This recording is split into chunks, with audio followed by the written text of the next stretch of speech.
Bismillahirrahmanirrahim. Assalamualaikum warahmatullahi wabarakatuh. Selamat pagi Bapak dosen dan teman-temanku yang berbahagia. Pertama, marilah kita panjatkan puji syukur kehadirat atas kehadirat Allah Subhanahu wa taala yang telah memberikan rahmat, kesehatan, keselamatan.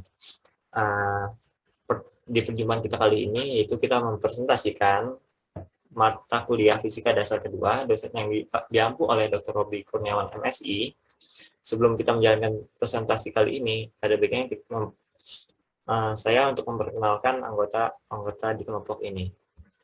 Yaitu yang pertama ada Yuan Hidayat dengan NIM 210516618419, dan yang kedua ada Muhammad Nur Ilmi Nova dengan NIM 210516618449, dan ketiga ada saya sendiri, Zaki Salman Farisi dengan NIM 210516618424. Lalu ada Asma Salaza, yaitu dengan NIM 210516618401.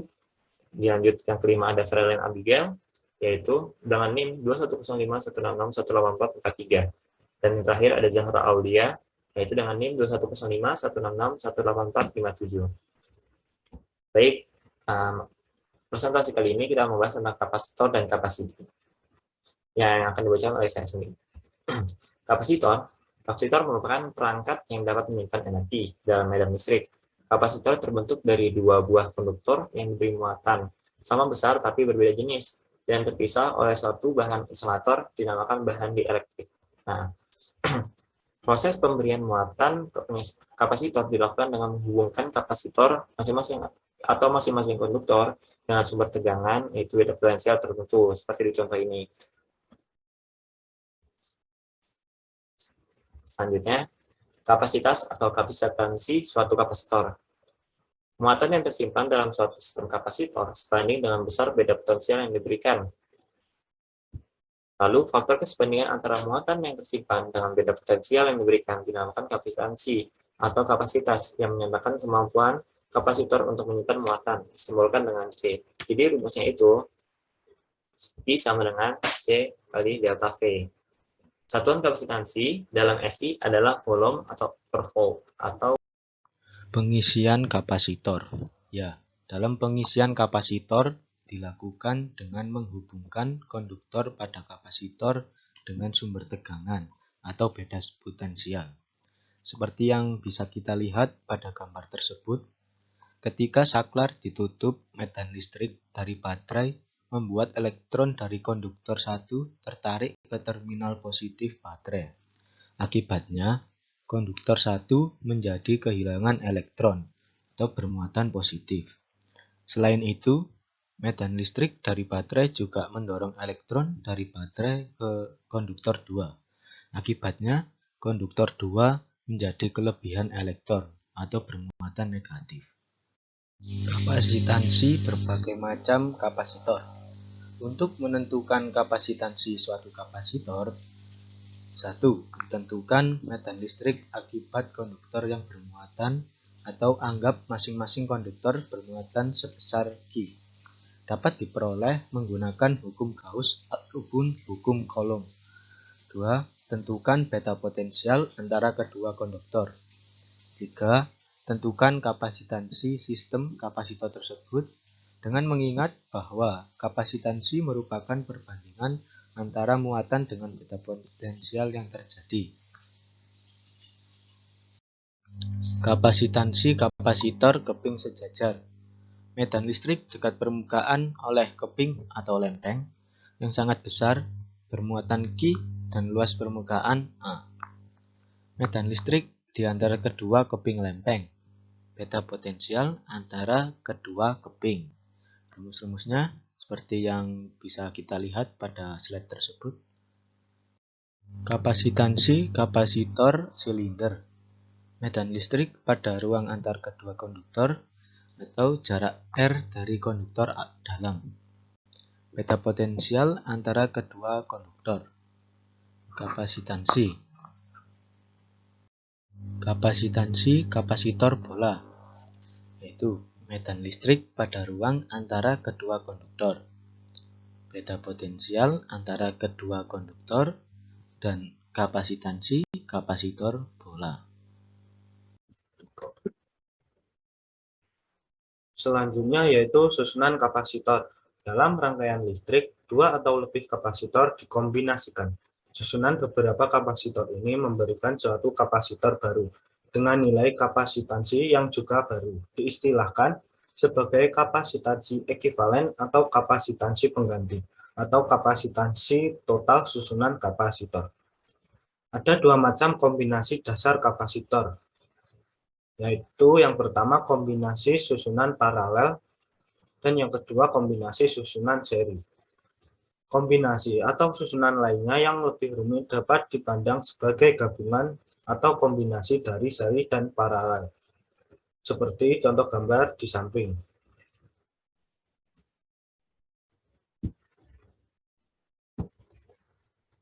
Susunan kapasitor paralel. Pada susunan paralel, tegangan atau beda potensial pada tiap kapasitor sama besar. Seperti contoh gambar di bawah. Q1 sama dengan C1V, Q2 sama dengan C2V, Q3 sama dengan C3V.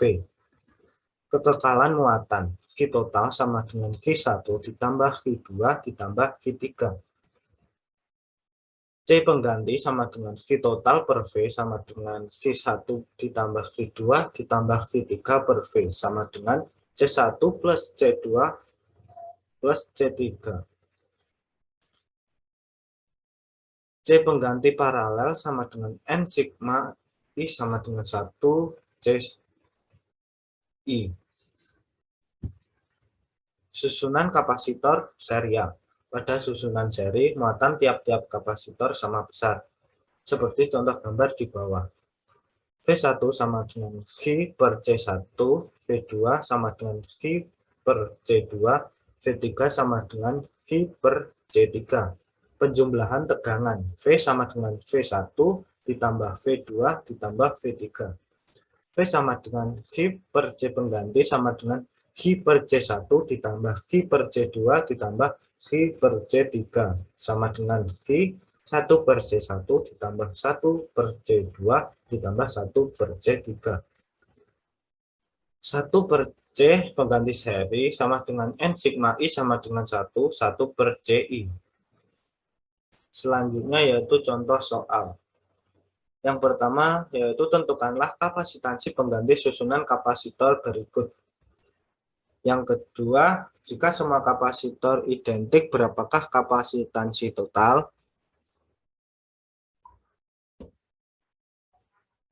Jawaban soal nomor 1, C1 dan C2 tersusun serial.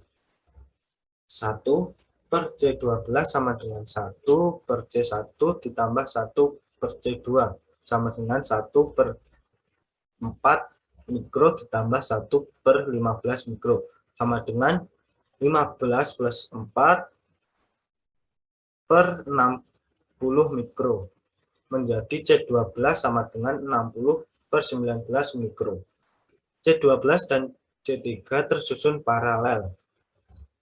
C total sama dengan C12 ditambah C3 sama dengan 60 per 19 mikro ditambah 12 mikro menjadi 15,16 mikro. Selanjutnya yaitu jawaban soal nomor 2. Kapasitansi total adalah 10 C per 9. Potensial muatan yang berpindah. Energi yang diperlukan untuk memindahkan muatan sebesar dq pada beda potensial V adalah dU atau muatan energi yang tersimpan dalam kapasitor sama dengan beda potensial dikalikan dengan dq. Energi dalam kapasitor. Energi yang dibutuhkan untuk mengisikan muatan sebesar Q dari keadaan kosong adalah U sama dengan integral dU sama dengan integral V dq sama dengan integral Q per kapasitor kalikan dq sama dengan Q atau muatan listrik yang tersimpan dalam kapasitor kuadrat dibagi dengan 2 kali kapasitas kapasitor. Energi yang tersimpan dalam kapasitor yang bermuatan Q dengan kapasitansi C dan beda potensial V sama dengan setengah Q kuadrat per C sama dengan setengah QV sama dengan setengah CV². Energi dalam kapasitor. Energi yang tersimpan dalam kapasitor menjadi contoh bentuk penyimpanan energi dalam medan listrik. Misalnya, untuk kapasitor keping sejajar, U-nya sama dengan setengah konstanta permeabilitas ruang hampa dikalikan luas penampang keping kapasitor D dikalikan E². Dapat energi atau energi persatuan volume sama dengan U per V atau sama dengan setengah kali konstanta permeabilitas ruang hampa dikalikan E². Bentuk yang sama juga dapat diperoleh untuk kapasitor lainnya, tidak cuma kapasitor keping sejajar.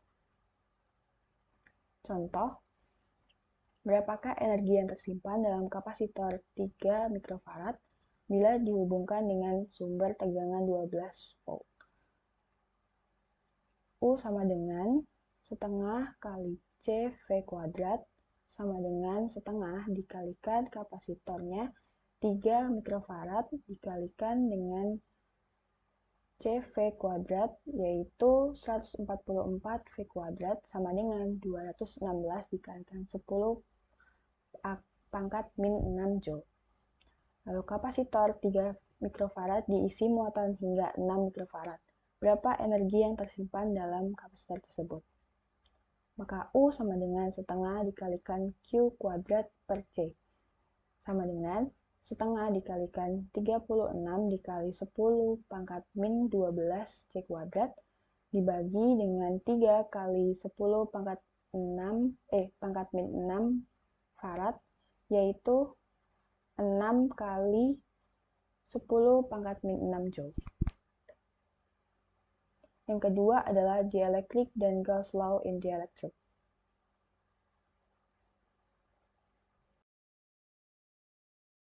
Ruang antara konduktor pada kapasitor biasanya berisi bahan bukan pengantar atau non-conducting, yang disebut sebagai bahan dielektrik, misalnya kertas, kaca, mika, dan lain-lain. Eksperimen yang dilakukan Faraday menunjukkan bahwa adanya bahan dielektrik menyebabkan kapasitansi suatu kapasitor bertambah. Adanya bahan dielektrik menyebabkan medan listrik dalam ruang di antara konduktor pada kapasitor menjadi berkurang. Karakteristik suatu bahan dielektrik dinyatakan dengan besaran yang disebut dengan konstanta dielektrik. Nah, dielektrik memiliki dua jenis bahan, yaitu dielektrik polar atau polar dielectrics, mempunyai momen dipolistrik permanen, misalnya air. Dan yang kedua yaitu bahan dielektrik nonpolar atau nonpolar dielectrics, momen dipolistrik muncul akibat berada dalam medan listrik. Seperti pada di gambar, kemudian molekul bahan dielektrik akan terpengaruh medan listrik. Seperti pada gambar di next. Nah, yang di sebelah kiri ini merupakan gambar tanpa bahan dielektrik. Nah, kemudian dengan bahan dielektrik timbul medan listrik induksi dalam bahan dielektrik yang arahnya dari kiri ke kanan. Nah, ada lapisan muatan positif pada bahan dielektrik dan ada lapisan negatifnya juga. Medan listrik total dalam bahan dirumuskan menjadi E sama dengan E0 plus E induksi. Karena E induksi berlawanan dengan E0, maka E lebih kecil dari E0. Nah, dapat juga dinyatakan seperti berikut. Dengan K adalah konstanta dielektrik, merupakan karakteristik bahan, K lebih besar dari 1, dan E lebih kecil dari E0. Karena medan listrik berkurang, maka beda potensial juga berkurang atau untuk jumlah muatan yang tetap, dengan rumus seperti pada PPT. Dan kemudian kapasitansi kapasitor dengan dielektrik dengan rumus sedemikian rupa. Karena K lebih besar dari 1, maka C lebih besar dari C0. Selanjutnya, untuk konstanta dielektrik terkait besaran permitivitas bahan, yaitu permitivitas bahan sama dengan konstanta dielektrik dikali permitivitas ruang bebas. Dengan demikian, konstanta dielektrik dapat juga dipahami sebagai permitivitas relatif suatu bahan, yaitu relatif terhadap medium vakum atau yang biasa disebut sebagai free space. Dengan adanya bahan dielektrik pada kapasitor, maka ada nilai maksimum beda potensial yang dapat diberikan antara keping kapasitor. Delta V maksimal atau biasa disebut juga sebagai breakdown potensial. Hal ini terkait dengan karakteristik yang disebut dielectric strength yang menyatakan besar maksimum medan listrik yang masih dapat diterima oleh suatu bahan dielektrik. Pembahasan selanjutnya yaitu Gauss Law in Dielectric. Gauss Law in Dielectric dibedakan menjadi dua. Yang pertama yaitu Gauss Law in Differential Form in Free Space, yang memiliki persamaan yaitu permitivitas ruang bebas dikali E sama dengan QeV. Yang kedua ada Gauss Law in Differential Form in Dielectric yang memiliki persamaan yaitu permitivitas ruang bebas dikali E sama dengan QeV ditambah QeVB. Untuk contoh soal yang pertama yaitu suatu kapasitor keping sejajar dengan ukuran keping 2 x 3 cm. Ruang di antara kepingnya diisi dengan bahan dielektrik yang mempunyai konstanta dielektrik yaitu 3,7 dengan tebal 1 mm. Pertanyaannya, berapakah kapasitansi kapasitor tersebut? Dalam soal yang pertama ini kita menggunakan rumus yaitu konstanta dielektrik dikali permitivitas ruang bebas dikali luas permukaan dibagi jarak antar keping. Di sini konstanta dielektrik sudah diketahui yaitu 3,7. Untuk permitivitas ruang bebas sudah memiliki nilai tetap yaitu 8,85 kali 10 pangkat min 12. Luas permukaannya yaitu 6 kali 10 pangkat min 4 dengan satuan meter kuadrat, lalu jaraknya 10 pangkat min 3. Lalu hasilnya menjadi 20 dengan satuan pikofarad. Contoh soal yang kedua yaitu kapasitor keping sejajar diberi muatan sebesar Q0 dengan cara dihubungkan dengan beda potensial V0. Kemudian sumber tegangan dilepas dan ruang antar keping pada kapasitor diberi bahan dielektrik K. Berapakah energi yang tersimpan dalam kapasitor sebelum dan sesudah diberi bahan dielektrik? Rumus energi yang tersimpan dalam kapasitor tanpa dielektrik bisa ditulis sebagai U0 sama dengan Q0 kuadrat per 2 CO. Ketika sumber tegangan dilepas dan diberi bahan dielektrik, jumlah muatannya tetap. Maka dari itu dapat ditulis UF sama dengan QF kuadrat per 2C, lalu disederhanakan menjadi Q0 kuadrat per 2K dikali C0. Maka hasilnya menjadi U0 per K. Berakhir sudah presentasi kita hari ini. Kurang lebihnya mohon maaf. Wabillahi taufiq wal hidayah. Assalamualaikum warahmatullahi wabarakatuh. Terima kasih.